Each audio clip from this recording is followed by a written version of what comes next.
இது beware aware மாதிரி beware தேனீக்கள் ஜாக்கிரதை அப்படிங்கறத இந்த படத்தோட பேரு, இந்த கதையோட பேரு. நம்ம ஹீரோவால அரக்கர்களை ஆவிகளை அடையாளம் பார்க்கக்கூடிய கண்டுபிடிக்கக்கூடிய ஒரு சக்தி இருக்கும். தன்னோட அத்தை கொடுத்த ஒரு புத்தகம் இருக்கும். அந்த புத்தகத்துல இந்த மாதிரி அரக்கர்களை பத்திய நிறைய டீடைல்ஸ் இதுல இருக்கும். தன்னோட அத்தை சாகிறதுக்கு முன்னாடி விட்டுட்டு போன புத்தகம், அவங்களோட வண்டிக்குள்ள இருக்கிற ஆயுதங்கள்னு இது எல்லாமே நம்ம ஹீரோ கிட்ட தான் இருக்குது. ஆனா இவனுக்கு இப்ப ஏற்பட்ட சக்தி இருக்கிற மேட்ரு இவன் கூட வேலை பார்க்கக்கூடிய நண்பர்களுக்கோ இவன் கூட இருக்கக்கூடிய கேர்ள் ஃபிரெண்டுக்கோ எல்லாம் தெரியாது, ஹீரோயினுக்கே தெரியாது. அந்த நாட்டுல நம்ம ஹீரோவோட ஏரியால ஒரு கவர்மெண்ட் பஸ் போய்கிட்டு இருக்குங்க. பஸ்ஸுக்குள்ள நிறைய பேரு முண்டி அடிச்சுக்கிட்டு ஏறாங்க. ஏகப்பட்ட கூட்டம். டிரைவரே என்னடா ஓவர் கூட்டமா இருக்கேன்னு பாக்குறாரு. திடீர்னு ஒருத்தன் பைக்குல வந்து இடத்தை எடுக்க போறான். பாம் எடுக்க போறான்னு நினைச்சா ஸ்பீக்கர் எடுக்கிறான், பாட்டை போடுறான். வண்டியில இருக்கிற அத்தனை பேருமே ஆடுன்னு ஆடுறாங்க. என்னடான்னு பார்த்தா இப்படி எல்லாம் திடீர்னு சர்ப்ரைஸ் டான்ஸ் எல்லாம் ஆடுவாங்க போல அந்த ஏரியா பக்கம் எல்லாம். அத வீடியோ எடுப்பாங்க. அடுத்த ஸ்டாப்பிங் வந்துருது. ஆடி முடிச்ச பின்னாடி எல்லாரும் அப்படியே வரிசையா இறங்கிடுறாங்க. கூட்டத்துல இருந்த ஒரு பொண்ணு லாயர் வேலை பார்த்துட்டு இருந்த அந்த அம்மா இப்ப பார்த்தா செத்து போய் கிடக்கு. பார்த்து அரண்டு போய் டிரைவர் போலீஸுக்கு போன போட போலீஸ் ஸ்டேஷன்ல இருந்த நம்ம ஹீரோ ஒரு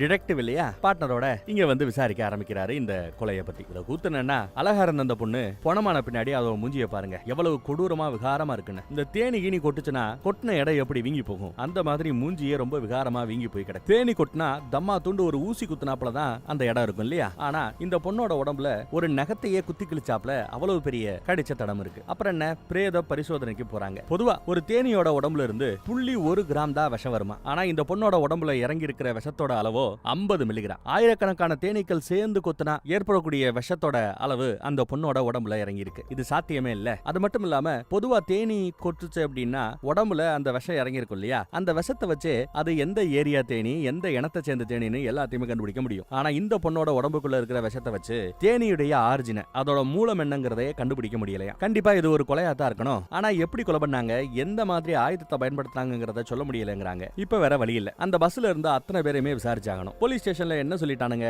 இந்த மாதிரி அந்த பஸ்ல ஒரு கொலை நடந்திருக்கு. யாரெல்லாம் தன்னை நிரபராதின்னு நினைக்கிறீங்களோ, யாரெல்லாம் தன்னை நிரபராதி அப்படின்னு நினைக்கிறீங்களோ அவங்க எல்லாம் நீங்களா வந்து போலீஸ் ஸ்டேஷன்ல வாக்குமூலம் கொடுங்க அப்படின்னு ஒரு அனௌன்ஸ்மெண்ட் கொடுக்க ஒரு கூட்டம் வரும்னு எதிர்பார்க்கலாம். அதே சமயம் இந்த பக்கம் லாயர் அம்மா செத்து போச்சுல்ல, அந்த லாயர் ஆபீஸுக்கே போய் விசாரிக்கிறாங்க. பொதுவா அங்க ஒரு 3 லாயர்ஸ் இருக்காங்க போல. அவங்க தான் மோஸ்ட்லி கேசஸ் எல்லாம் எடுத்து நடத்துறவங்க. ஒரே கேஸுக்கே 3 பேர் கூட வாதாட போவாங்க போல தெரியுது. இறந்து போனவங்களோட க்ளோஸ் களி குர்த்தி அவளை நினைச்சு ரொம்ப உருகி அழுகுறா. ஏதாவது ஒண்ணுனா கால் பண்ணுமா அப்படின்னு பார்ட்னரும் தன்னோட விசிட்டிங் கார்டை கொடுத்துட்டு அப்படியே அங்கிருந்து கிளம்புறாங்க. தேனீக்களை பத்தி தெரிஞ்சுக்கணுங்கிறதுனால பக்கத்துல இருக்கிற தேனி வளர்ப்பு ஏரியாக்கு போறாங்க. அங்க ஒரு சயின்டிஸ்ட் இருக்கிறாரு. தேனீக்களை பத்தி நிறைய விஷயங்களை எடுத்து சொல்றாரு. 50 கிராம் விஷத்தை எடுக்க முடியும்னா இந்த மாதிரி தேனி வளர்ப்பு ஏரியால இருந்து தான் எடுத்துட்டு வர வாய்ப்பு இருக்கு. இந்த ஏரியால சுத்தி பாத்தீங்கன்னா ஒரு 15 தேனி வளர்க்கக்கூடிய இடங்கள் இருக்கு. அப்ப இவங்கள ஒருத்தர் தான் கொலைகாரன்னு நீங்க யோசிக்கலாம். என்ன கூட நீங்க கொலையாளியா சந்தேகப்படலாம். ஆனா என்ன நீங்க சந்தேகப்பட வேண்டிய அவசியம் இல்ல. ஏன்னா நேத்து ஒரு பார்ட்டி நடந்தது. எங்களை மாதிரி தேனி வளர்ப்போர் சங்கத்துல இருந்து ஒரு பார்ட்டி நடத்தினாங்க. அந்த பார்ட்டியில தான் ராத்திரி ஃபுல்லா நான் அங்க இருந்தேன். எர்லி மார்னிங்ல பஸ்ல நடந்த அந்த கொலை அந்த டைம்லயும் நான் அங்க தான் இருந்தேன் அப்படின்னு எடுத்து சொல்றாரு அவரும். இவங்கள உடனே அந்த ஹோட்டல் பார்ட்டியில கலந்துகிட்ட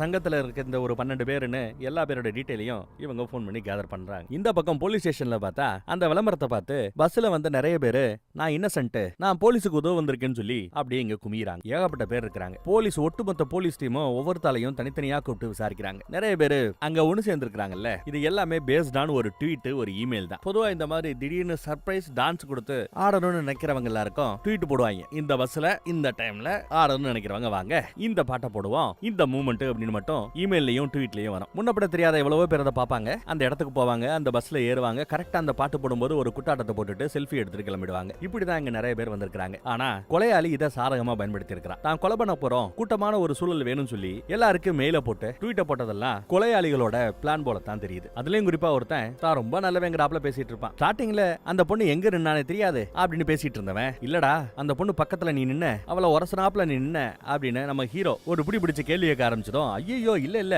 நான் அவங்க கிட்ட இருந்து ஒரு 3 அடி தள்ளி தான் நின்னேங்கிறான். ஏண்டா அப்போ பார்க்கவே இல்ல என்ன, பக்கத்திலேயே இல்ல என்ன, எங்க நின்னாங்கன்னே தெரியாது என்ன, இப்ப எப்படி உனக்கு சரியா 3 அடி தூரத்துல இருந்து தெரியுது, ஏண்டா மாத்தி பேசுறேன்னு பாயிண்ட பிடிச்சு கேக்குறாரு. அப்பதான் சரி உன் போனை கொடு, வேற ஏதாவது டீடைல் இருக்கான்னு செக் பண்ணி பார்க்கலாம்னு சொல்லிட்டு போன் எடுக்க போனா டப்புன்னு அவன் கையை வச்சு தான் போனை பிடிச்சுக்கிறாங்க. போனா கொடுக்க மாட்டேங்கிறான். வேற ஐட்டமும் உள்ள இருக்கு, தேவையில்லாம உங்ககிட்ட நான் மாட்ட விரும்பலங்கிறான். அவங்க நாட்டு சட்டத்தின்படி விருப்பம் இல்லாம ஒருத்தவரோட போனை புடுங்கி பாக்குறது தப்பு. வாரண்ட் இருந்தாதான் போனையே அவங்களால செக் பண்ண முடியும். அவ்வளவு கெடுபடியான கரெக்டான சட்டம் எல்லாம் அங்க இருக்கு. நம்ம ஏரியா மாதிரி டப்புனு புடிங்க எல்லாம் எல்லாத்தையும் செஞ்சிட முடியாது. இவன் கையே முள்ளா எவ்வளவு கொடூரமா இருந்தது. வெளியில பார்த்தா இவனோட கூட்டாளி ஒருத்தன் இருப்பான். அவன் மூஞ்சி அப்படியே தேனி மாதிரி மாறுது. எல்லாம் தேனி அரக்கணுங்க மாதிரி இருக்கானுங்க. ராட்சச தேனீக்களா இருக்கிறானுங்க. இவங்களை முன்னாடி விட்டுட்டு பின்னாடி ஃபாலோ பண்ணி நம்ம ஹீரோவும் பார்ட்னரும் போறாங்க. அவங்க மூடப்பட்ட ஏதோ ஒரு தொழிற்சாலைக்குள்ள போறத பாக்குறாங்க. ஃபாலோ பண்ணி இன்னும் பின்னாடியே போறாங்க. அவங்க ரெண்டு பேரும் ஏதோ ஒரு லேடி கூட பேசிட்டு இருக்காங்க. அந்த லேடியோட மூஞ்சி நமக்கு சரியா தெரியல. ஹீரோ அந்த புள்ளைய அரைவரையா பார்த்தாப்லதான் தெரியுது. அப்போ திடீர்னு அங்க இருக்கிற சின்ன சின்ன ஏணிகள் எல்லாம் இவங்களை சென்ஸ் பண்ணிடுது, இவங்களை விரட்டுது. அதுகிட்ட இருந்து தப்பிக்கிறதுக்காக இவங்க தெரிச்சு ஓடி போய் ஒரு கண்ணாடி ரூம்குள்ள அப்படி முடிடுவானுங்க. ஒரு ரெண்டு உள்ள வந்து கடிச்சிருக்கும். அப்புறம் திடீர்னு தேனீக்கள் எல்லாம் அங்க இருந்து போயிடும். நல்லா கடி வாங்கி இருக்கிறான் ஃப்ரெண்டு. கொடுக்கு மாதிரி உள்ள குத்தி இருக்கும்ல,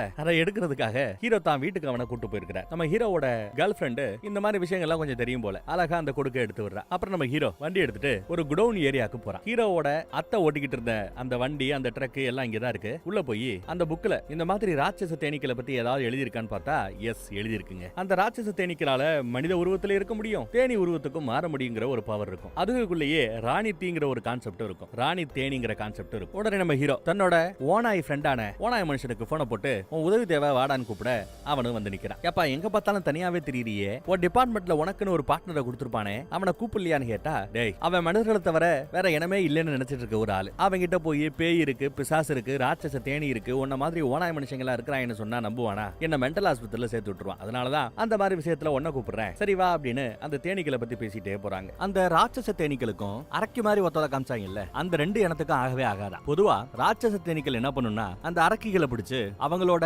நாக்குல கத்தியால டாட்டூ மாதிரி என்னமோ போட்டு விட்டு கொடுமைப்படுத்துவாங்க போல. அந்த டாட்டூ, அந்த காயம், அந்த வடு அந்த அரக்கிக அரக்க ரூபத்துல இருந்தாலும் சரி இல்ல மனுஷ ரூபத்துல இருந்தாலும் சரி நாக்கு கடியில அந்த அடையாளம் இருக்கும் அப்படின்னு புக்ல போட்டுருக்கு. படிச்சு பாக்குறான். அப்படி படிச்சு பார்த்த விஷயங்களை இவர்கிட்ட கேட்டு கன்ஃபார்ம் பண்ணிக்கிறான். ஓனாய் மனுஷனும் ஆமா அது உண்மைதான் அப்படிங்கிறார். இப்ப இவங்க எங்க இருக்காங்கன்னா மூடப்பட்ட அந்த தொழிற்சாலை இருக்குல்ல, அந்த ரெண்டு தேனீக்கள் இங்கதான் வந்துட்டு போச்சு, ஒரு பொம்பளை பிள்ளைய பாத்துட்டு போச்சு. ஓனாய் மனுஷனை எதுக்கு கூப்பிட்டு இருக்காப்லனா இவனுக்கு நல்ல மூக்கு சுவாசம் வாசனை பயங்கரமா இருக்கும். வாசனையை வச்சு அவங்களை கண்டுபிடிக்க முடியுமான்னு பாக்குறான். இந்த ரூம்ல தான் அந்த ரெண்டு ராட்சச தேனீக்களும் ஒரு பொம்பளைய பாத்துட்டு போனாங்க இல்ல, அவதான் ராணி தேனி. அவளோட வாசம் இந்த ரூம்ல பயங்கரமா அடிக்குதுங்கிறாரு. இந்த ரூம் தான் அவ பயன்படுத்தி இருக்கணும்னு சொல்றாரு. இந்த ரூம் தான் அந்த பாஸ் தேனியோட ரூம்னு இவங்களுக்கு தெரிஞ்சிருச்சு. அந்த பாஸோட பேரெல்லாம் அசால்ட்டா சொல்றாரு நம்ம ஹீரோ. எப்படா பேரெல்லாம் தெரியும், ஏதாவது மாய மந்திரம் பண்றியான்னு கேட்டா அதெல்லாம் இல்லப்பா, பாரு அவ பேரு போட்டு சிஇஓன்னு போட்டு ஏகப்பட்ட லெட்டர்ஸ் இங்கே கிடக்குது, அதை வச்சு தான் சொன்னேன்னு அசால்ட்டா சொல்றாரு நம்ம ஹீரோ. சோ அந்த பொண்ணோட பேரு தெரிஞ்சிருச்சு, அட்ரஸ் தெரிஞ்சிருச்சு. உடனே அந்த அட்ரஸுக்கு போறாங்க. அந்த இடமும் பாலடைஞ்சு போய் கிடக்கு, யாரும் அங்க வாழ்றாப்ல தெரியல. மோப்பம் முடிச்சே உள்ள போறாங்க. மாடியில ஏறும்போது சொட்டு சொட்டா தண்ணி மாதிரி ஏதோ வடிஞ்சுக்கிட்டு இருக்கு. என்னவா இருக்கும்னு இன்னும் தாண்டி உள்ள போய் பார்த்தா முழுக்க முழுக்க தேனி கட்டக்கூடிய தேன் கூடு இருக்கும் பாத்தீங்களா, அந்த மாதிரி இருக்கு. பட் எல்லாம் ராட்சச சைஸ்ல இருக்கு. உடனே காலையில போலீஸுக்கு போன போட்டு எல்லாரையும் வர சொல்லிட்டாங்க. பார்ட்னர் வராரு. ஏன்டா ராத்திரி என்ன கூப்பிடலன்னு கேக்குறாரு. ஏற்கனவே உனக்கு தேனி கடிச்சிருக்கு, இந்த மாதிரி சூழல்ல உன்னை கூப்பிட்டு கஷ்டப்படுத்த வேண்டாம், டாக்டர் உன்னை ரெஸ்ட் எடுக்க சொன்னாங்கல்ல, அதனாலதான் உன்னை கூப்பிடலங்கிறா. சரிடா என்னதாடா நடக்குது, மேட்டர் சொல்றா, எனக்கு ஒன்னும் புரியலடா அப்படின்னு பார்ட்னர் கேக்குறாரு. அது ஒண்ணும் இல்ல, நாம அன்னைக்கு ஒரு நாள் ஒரு பழைய தொழிற்சாலைக்கு போயிட்டு வந்தோம்ல, அந்த தொழிற்சாலை ரொம்ப கஷ்டத்துல இருந்த சமயம் அந்த ஃபேக்டரியவே ஒரு கேஸ போட்டு 3 வக்கீல் இழுத்து மூட வச்சிட்டாங்க. அந்த 3 வக்கீல்ல முக்கியமான வக்கீல தான் பஸ்ல வச்சு கொண்டானுங்க. மீதி 2 வக்கீலுக்கும் ஆபத்து இருக்க வாய்ப்பு இருக்குதுன்னு பேசிக்கிட்டு இருக்கும்போது ஒரு அப்டேட் வருது, இன்னொரு ஆளை கொன்னுட்டாங்கன்னு. இவங்களும் போய் பாக்குறாங்க. பார்க்ல ஒரு ஏரியால வச்சு அந்த கேஸ்ல வாதாடின 2வது வக்கீலையும் கொன்னுட்டாங்க. யாரு குற்றவாளின்னு கண்டுபிடிச்சிட்டீங்களான்னு உயரதிகாரி கேட்டா கண்டுபிடிச்சிட்டோம், அந்த பழைய ஃபேக்டரியோட ஓனர் தான். அந்த கேஸ்ல 3வது ஒரு வக்கீல் இருக்கா, அவளுக்கு ஆபத்து, அவளை நம்ம காப்பாத்துறோம்னு உடனே போன போடுறாங்க. அந்த 3வது வக்கீல போலீஸ் ஸ்டேஷனுக்கு கூட்டு வராங்க. இங்க வந்து பார்த்தா நம்ம ஹீரோ மாதிரியே ஹீரோவோட அத்தையும் ஒரு காலத்துல அரக்கிகளை வேட்டையாடக்கூடிய ஒருத்தவங்களா இருந்தாங்க, ஒரு கிரிம்மா இருந்தாங்க. அவங்களையே ஒருத்தி ஊசி போட்டு கொல்ல பார்த்திருப்பா பிளாஷ்பேக்ல. அவதான் இவனு பார்த்ததுமே நம்ம ஹீரோக்கு தெரிஞ்சு போகுது. இருந்தாலும் தெரியாத மாதிரி நடந்துக்கிறான். உயரதிகாரிகிட்டயும் அவளை தெரியாத மாதிரியே பேசுறாரு. அப்புறம் பிரேத பரிசோதனை நடப்பாங்க இல்லையா டாக்டர்ஸ், அங்க போய் செக் பண்ணி பார்த்தா செத்து போன அந்த 2 லாயர்ஸோட நாக்குலயுமே ரொம்ப வித்தியாசமான டாட்டூ இருக்கிறத பார்த்திருக்காங்க. யாரு இப்படி கொடூரமா இவங்களை சித்திரவதை பண்ணிருக்க முடியுங்கிறாப்ல யோசிக்கிறாங்க. ஆனா இந்த பனிஷ்மெண்ட் கொடுக்கிறது நம்ம தேனீக்கள் தான். கடைசியா தான் ஃபேக்டரியை இழக்கும் போது பாஸ் வக்கீல் கிட்ட பேசின மேட்டர் எல்லாம் இங்க ரெக்கார்ட் ஆயிருக்கும். விசாரணை போது எல்லாத்தையுமே ரெக்கார்ட் பண்ணி வைக்கிறது அந்த நாட்டு சட்டத்தின்படி வழக்கம். அதுல அவங்க சொல்றாங்க இது எல்லாம் போய் லாயர்ஸ்ன்ற போர்வையில எங்களை அழிக்கிறதுக்காக அவங்க பண்ற சதி இது, இதை நான் சும்மா விட மாட்டேன், ஒவ்வொருத்தரையும் பழி வாங்குவேன்னு அப்பயே பேசியிருப்பாங்க. உங்களுக்கு இது ஒரு கொலை மிரட்டல் மாதிரி தெரியலையா, உங்க உயிருக்கு ஆபத்து, நாங்க உங்களை காப்பாத்துறோங்கிறாப்ல போலீஸ்காரங்க பேசுறாங்க. நம்ம ஹீரோ அந்த பொண்ணை பார்த்து சுத்தமா நம்பவே இல்ல. நீ ஏதாவது செஞ்சிருப்ப, பழிக்கு பழி வாங்குறதுக்காக தான் அவங்க ஏதோ செய்யறாங்க, என்ன செஞ்ச அப்படின்னு கேட்டா நான் எதுவுமே செய்யலங்குது அந்த பொண்ணு. இவங்க பேசிட்டு அந்த பக்கம் போனதும் அந்த பொண்ணு கிட்ட உயரதிகாரி என்ன அவன் கண்டுபிடிச்சிட்டானா அப்படின்னு அந்த பொண்ணு கேக்குது. இல்ல நான் அவன்கிட்ட கேட்டு பார்த்தேன், உன்னை பத்தி அவனுக்கு எதுவும் சுத்தமா ஐடியா இல்ல, ஒன்னும் பிரச்சனை இல்லைன்னு உயரதிகாரி பேசுறாரு. இந்த ஆள் மேல ஏதோ ஒரு பெரிய சந்தேகம் இருக்குது. நம்ம ஹீரோக்கு எதிராக பெருசா ஏதோ ஒண்ணு பண்றான், அரக்கியிலவே வேலை வாங்குறான், யாரு வேணு இன்னும் சரியா தெரியல. அந்த பக்கம் ஓடி போன அந்த 2 பசங்களையும் புடிச்சிட்டாங்க. வாரண்ட் வாங்கி இப்ப அவன் போனையே எடுத்து நோண்ட ஆரம்பிச்சிட்டாங்க. அப்பயும் ஒன்னும் பெருசா டீடைல் கிடைக்கல. அவங்கிட்ட இருந்து இப்ப டீடைல வாங்கணும். விசாரணை பண்றதுக்காக நம்ம ஹீரோ போனோட உள்ள வராரு. இதோ உன் போன், வாரண்டோட எல்லாத்தையுமே செக் பண்ணிட்டோம், நீயா சொன்னா உனக்கு நல்லது, உங்களோட அடுத்த டார்கெட் யாரு, 2 பேரை கொண்டீங்க, இனி யாரை கொல்ல போறீங்க, தயவு செய்து அடுத்த கொலை விழுறதுக்குள்ள சொல்லிடுறா, இல்லனா எங்க போலீஸோட மானமே போயிடும்டா அப்படி இப்படின்னா நம்ம ஹீரோ பேசிட்டு இருக்கும்போது பார்ட்னர் கதவை தட்டுறாரு. ஒரு முக்கியமான மேட்டர் உயரதிகாரி கூப்பிடுறாரு, வா அப்படின்னு கூப்பிடுறாரு. கூப்பிட இதோ வரேன்னு விருட்டன் நம்மால அங்க எந்திரிச்சு கிளம்பி போயிட்டான். போனை கொடுத்தானே திருப்பி அந்த போனை எடுத்துட்டு போகணுங்கிறத அவன் மறந்துட்டான். இப்படித்தான் உள்ள உட்காந்துட்டு இருக்கவன் நினைச்சிட்டு இருக்கான். ஆனா வெளியிலயோ கண்ணாடி வெளியா நடக்கிற எல்லாத்தையும் வாட்ச் பண்ணிட்டு இருக்காங்க. போன் எடுத்து யாருக்காவது மெசேஜ் போடுவான், இல்ல யாருக்காவது கால் பண்ணுவான். அப்படியே நம்ம சம்பந்தப்பட்டவங்களை பிடிக்க முயற்சி பண்ணுவோம்ன்றாப்ல அவங்க காத்துட்டு இருக்காங்க. எதிர்பார்த்தாப்லயே இவன் ஒரு பிளாக்டு நம்பருக்கு ஒரு மெசேஜ் போடுறான். அதுல அவன் அனுப்புற மெசேஜ் போலீஸ்காரங்களுக்கு இன்னும் அடுத்த டார்கெட் யாருன்னு தெரியல, அடுத்த டார்கெட் ஏஎஸ், நீங்க தாராளமா ரீச் பண்ணலாங்கறாப்ல மெசேஜ் போட்டுருக்கான். அது என்னடா ஏஎஸ் அப்படின்னா அடலின் ஷேட், அந்த மூணாவது வக்கீல் இருக்கா இல்லையா அவளோட பேர். அவளை போட்டு தள்ளலாம், போலீஸ்காரங்களுக்கு அவதான் டார்கெட் இன்னும் தெரிய வரலங்கறாப்ல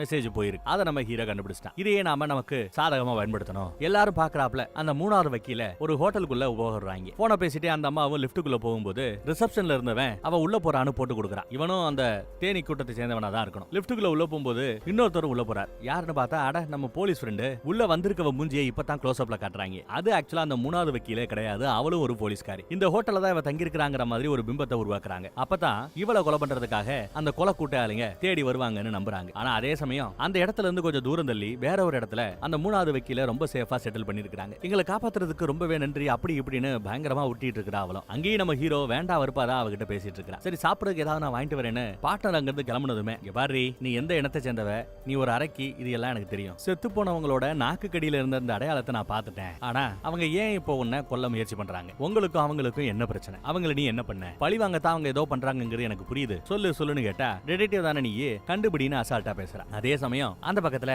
ஒரு கார்ல அந்த கூட்டத்தோட பாஸ் லேடி அவ இருக்கிறா. பக்கத்திலேயே அந்த தேனி வளர்ப்புல ஒருத்தவன் பேசினா பாத்தீங்களா, அவனும் இருக்கிறான். தேவையில்லாத இந்த பிரச்சனையில ஏன் என்ன இழுத்து விடுற? இந்த பிரச்சனையை பொறுத்தவரை நான் ஒரு இன்னசென்ட் அப்படிங்கிற. ஆனா அவன் மூஞ்சி அந்த ராட்சச தேனி மாதிரி உருமாறி நார்மல் ஆறாரு. பொதுவா தேனீக்களுக்குள்ள ராணி தேனி என்ன சொல்லுதோ அதை மித்த தேனீக்கள் விருப்பம் இருக்கோ இல்லையோ செஞ்சுதான் ஆகணும். அப்படித்தான் ராணி தேனியான இந்த பாஸ் லேடி என்ன சொன்னாலும் விருப்பம் இருக்கோ இல்லையோ சுத்தி இருக்கிற இந்த ராட்சச தேனீக்கள் செஞ்சாகணும். வேற வழி இல்லாம தான் அவரும் பக்கத்துல உட்கார்ந்து இருக்கிறார். அவர் வளர்த்துட்டு இருந்த அந்த தேனீக்கள் அத்தனையுமே வண்டியில கொண்டு வந்திருக்காங்க. அவங்க அவளை இன்னைக்கு நான் முடிச்சே ஆகணும்னு ரொம்ப உத்வேகத்தோட இருக்கிறாங்க. வண்டியை திறந்து விட்டா உள்ள இருக்கிற அந்த தேனி கூட்டம் அவளை தேடி அந்த ஏரியா முழுக்க சுத்துது. பாத்ரூம்ல இருந்த நம்ம பார்ட்னரு என்னடா ஏதோ சத்தமா இருக்கேன்னு அந்த பக்கத்துல போய் பார்த்தா தேனி கூட்டம் அலமோது. தேனீக்கள் உள்ள வர ஆரம்பிக்க உதவி தேவன்னு கத்துறான். அந்த பக்கம் விசாரிச்சுக்கிட்டு இருந்த நம்ம ஹீரோ பாத்ரூம் பக்கம் போய் ஜன்னலை அப்படி இறுக்கி மூடிட்டு அப்புறம் வெளியில வந்து பார்த்தா அந்த பொண்ணு அங்க இல்ல, ஓடிட்டா. அவளுக்கு பாதுகாப்பா நாம இருக்கும்போது அவன் ஏன் ஓடுறா? அவளை எப்படியாவது நம்ம கண்டுபிடிச்சான்னு சொல்லிட்டு இவங்க ஓட ஆரம்பிச்சாங்க. ஒருத்தர் மேல போய் தேடுவான், நம்ம ஹீரோ கீழே போய் தேடுவார். கீழே இப்படி தேடி போகையில அந்த ராணி தேனியா பாத்துறான். அவங்களும் பாத்துருவாங்க நம்ம ஹீரோவை. வாயா, அவளோட உண்மையான ரூபம் என்னங்கிறது கிரிம் இனத்தை சேர்ந்த உனக்கு கண்டிப்பா தெரியும் தானே? எங்களை மாதிரி ராட்சசர்களையும் அரக்கிகளையும் உன்னால அடையாளம் கண்டுபிடிக்க முடியும் தானே அப்படிங்கிறாங்க. என்னால முடியும், இருந்தாலும் நீ 2 பேரை கொலை பண்ணி இருக்கிற அப்படின்னு வாப்ல. கொலையா? நான் கொலை பண்ணது 2 அரக்கிகளை, நீ செய்ய வேண்டிய வேலையை நான் செஞ்சேங்கிறாப்ல அந்த பொண்ணு பேசும். நான் இதை முடிச்சே ஆகணுங்கிறாங்க. அவ வந்துட்டா எனக்கு வாசம் அடிக்குது, அவளை முடிச்சாகணும்னு சொல்லிட்டு விறுவிறுன்னு அந்த பக்கத்துல போறாங்க. அதே சமயம் பார்ட்னர் வேற இறங்கிட்டு வந்துட்டு இருக்கான். அவள் அந்த பக்கம் வர 2 பேரும் மாத்தி சண்டை போட்டுக்கிறாங்க. ராணி தேனியும் அரக்கியும் மாத்தி சண்டை போடுறாங்க. சண்டையை விலக்கி விட போலான்னு பார்த்தா தேனீக்கள் அவனை போக விடாம தடுக்குது. அவ கையில அந்த தேன் விஷத்தை ஊசி மாதிரி குத்துறதுக்காக காத்துக்கிட்டு இருக்கா. ஓங்கி குத்த போனா தட்டி விடுறா. கம்பி எடுத்து ஓங்கி ஒரு போடு ராணியை போட்டுட்டு இது உனக்கான பிரச்சனை இல்ல, தேவையில்லாம இந்த பிரச்சனையில நீ தலையிடாதன்னு அரக்கி வான் பண்ணுவா. ஆனா அதே சமயம் அந்த பக்கம் ராணியோ நீ உன் கடமையில இருந்து தவறாத, உன் கடமையை செய்யன்னு அவங்க பேசிட்டு இருப்பாங்க. 2 பேரும் அமைதியாங்கன்னு எவ்வளவோ சொல்லி பாப்பான், கேட்க மாட்டாங்க, பயங்கரமா சண்டை போடுவாங்க. ஹீரோ துப்பாக்கி இறக்கிட்டு இன்னும் கொஞ்சம் பக்கத்துல போவார். அதுக்குள்ள படியில பார்ட்னர் இறங்கி வருவான். ஊசிய குத்த அவன் முயற்சி பண்ணிட்டு இருக்கிறத தனக்கு சாதகமா பயன்படுத்திக்கிட்ட அரக்கியோ என்ன காப்பாத்து அப்படின்னு கத்துவா. கரெக்டா பார்ட்னர் வர அரக்கி ராணிய பார்ட்னர் மேல பிடிச்சு தள்ளி விடுவா. ராணி கிட்ட ஆல்ரெடி கையில அந்த விஷ ஊசி இருக்கா, அப்படியே அவனை குத்துறாப்ல போகும். இப்ப வேற வழி இல்ல, தான் பார்ட்னரை காப்பாத்துறதுக்காக ராணிய சுட்டுறான். சாகர திருவாயில கூட அவங்க முகம் ஒரு கணம் அப்படியே தேனியா மாதிரி, இதெல்லாம் உனக்கான எச்சரிக்கை, உன்னை தேடி ஒருத்தன் வருவான், பாதுகாப்பா இருன்னு ஒரு எச்சரிக்கையை கொடுத்துட்டு அந்த அம்மா செத்து போதுங்க. ராணி செத்ததும் அவங்க உத்தரவன் பேர்ல அங்க வேலை பார்த்துக்கிட்டு இருந்த அத்தனை தேனீக்களும் செத்து அப்படியே பொத்துன்னு கீழே விழுது. அந்த பக்கம் அவ ஏதோ ஒரு விக்டம் மாதிரி நடிச்சுக்கிட்டு இருக்கா. ஹீரோக்கு எல்லாம் தெரிஞ்சும் ஒண்ணு செய்ய முடியாத ஒரு நிலைமை. தனக்கு என்ன நடக்குதுன்னு புரியலனாலும் தேவையில்லாம ஒரு இன்னசென்ட்ட கொன்னுட்டதா இவன் ஃபீல் பண்றான். ராத்திரி அதையே நினைச்சுக்கிட்டு இருக்கும்போது கேர்ள் ஃப்ரெண்டு உன் ஃப்ரெண்டை காப்பாத்துறதுக்காக தானே அப்படி பண்ண, அதுல ஒன்னும் தப்பு இல்லைங்கிறாப்ல அட்வைஸ் போடுவாங்க. சரி ஒரே கொசு தொல்லையா இருக்கு, கதவை மூடலாம என்ன, ஜன்னல் பக்கம் வருவான். கதவை மூட போகும்போது ஒரு தேனி இவனோட கையில வந்து நிக்கும். ரொம்ப ஆர்வமா அந்த தேனியை பாத்துக்கிட்டு இருந்தா கடிச்சு விட்டு போயிடும், கொத்திட்டு போயிடும். கோவத்துல அவன் ஜன்னலை மூட கதையும் இங்க மூடப்படுது. ஆக்சுவலா இந்த கிரிம் கதை அப்படிங்கிறது ஒரு தொடர்கதை. ஆனா ஒரு நல்ல விஷயம் என்னன்னா, பொதுவா ஒரு தொடர்கதையை பொறுத்தளவுல பாகம் 1, 2, 3 வரிசையா பார்த்தாதான் நமக்கு அது புரியும். ஆனா இந்த தொடர்கதையை பொறுத்தளவுல அப்படி வரிசையா பார்க்கணும்னு அவசியம் இல்ல. எந்த பாகத்தை எந்த ஆர்டர்ல பார்த்தாலும் கதை புரியும். தொடர்கதையை பொறுத்தளவுல ஒரு பெரிய கதை 100 எபிசோட் இருந்தாலும் அப்படியே டிராவல் ஆகி ஒரு பெரிய கதை போகும். ஆனா அந்த 100 எபிசோட்லயும் 100 கதைகள் சின்ன சின்ன கதைகளா இருக்கும். அந்த கதைகளை தான் இப்போ தேடி எடுத்து நாம பாத்துக்கிட்டு இருக்கிறோம். இதே மாதிரியான வேற ஒரு அரக்க கதையோட மறுபடியும் உங்களை சந்திக்கிறேன். அதுவரை காத்திருங்க.